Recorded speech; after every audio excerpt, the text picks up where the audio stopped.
প্রিয় দর্শক, রবিবার থেকে বাংলাদেশের তাপমাত্রার বড় পরিবর্তন লক্ষ্য করা যাবে। বৃদ্ধি পাবে দেশের সব জেলার তাপমাত্রা। এই সপ্তাহে দেশের তাপমাত্রা 1 থেকে 2 ডিগ্রি সেলসিয়াস বেড়ে যাবে। ধারণা করা হচ্ছে আর কয়েকদিন থাকবে শীত, এরপরে এবছরের মতো শীত বিদায় নেবে। দেশের সর্বনিম্ন তাপমাত্রা রেকর্ড হয়েছে 10.7 ডিগ্রি সেলসিয়াসে। আবহাওয়ার বিস্তারিত আপনাদেরকে জানানোর চেষ্টা করব। প্রতিদিন আবহাওয়ার খবর পেতে অবশ্যই চ্যানেলটি সাবস্ক্রাইব করুন।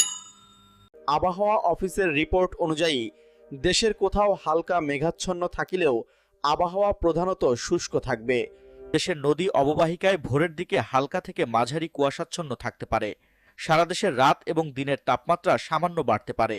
গত 24 ঘন্টায় দেশের সর্বনিম্ন তাপমাত্রা রেকর্ড করা হয়েছে তেঁতুলিয়ায় 10.6 ডিগ্রি সেলসিয়াস, খুলনার চুয়াডাঙ্গায় 10.3 ডিগ্রি সেলসিয়াস, রাজশাহীতে 11.5 ডিগ্রি সেলসিয়াস এবং সর্বোচ্চ তাপমাত্রা রেকর্ড করা হয়েছে নেত্রকোনায় 32.5 ডিগ্রি সেলসিয়াস।